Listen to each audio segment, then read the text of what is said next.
violates CNN and Acosta's First Amendment rights of freedom of the press and their Fifth Amendment rights to due process.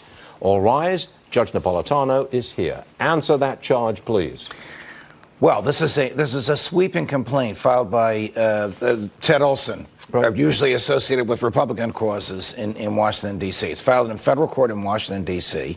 It's not looking for money damages. It's looking for the immediate return of Jim Acosta's credentials.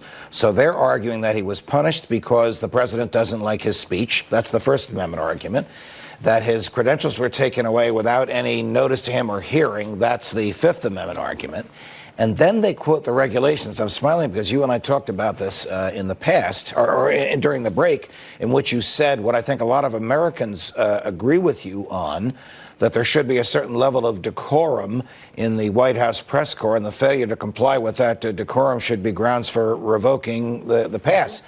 The only grounds for revoking the pass is the person a danger to the physical security of the president or his family. And obviously, Acosta may have been an irritant to the president, but he was hardly a danger to him.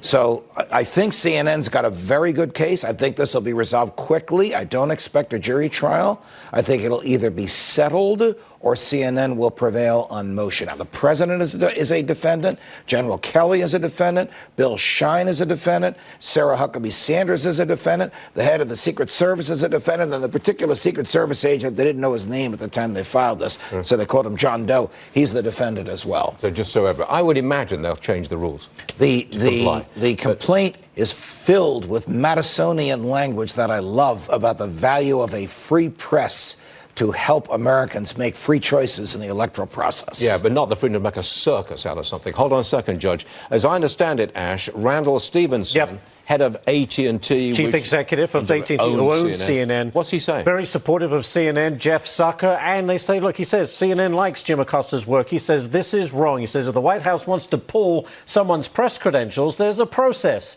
You didn't like the line of questioning, ?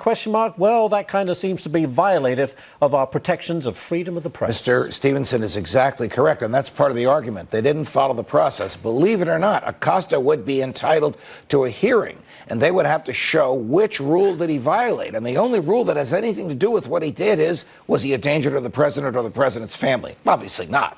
Well, apart from taking his credentials away, couldn't they have just said, you, out, you're not coming in? Yeah, let me tell you what Dana Perino, our colleague, told me George W. did. If somebody acted in a way that the president felt was personally offensive, he didn't call on him for 2 or 3 days. And then things calmed down and then they went back to normal. Yeah, but Acosta would never be quiet. I mean, he would just stand up. He'd just stand up and keep talking. You know he would. You know, it's part of the rough and tumble of the First Amendment. Yeah. Well, okay, but... Remember Jefferson. I would rather have newspapers without government than a government without newspapers. A bit hyperbolic, but you can understand the value of the free press of the founders. Those would be the people that... fought the war against George III. I'm just trying to understand the value of Jim Acosta being rude to everybody, including the President of the United States. We're out of time. Guess what? All right. You're giving yourself the last word. Yeah, I am, as usual. What do you think? By the way, the Dow is now down.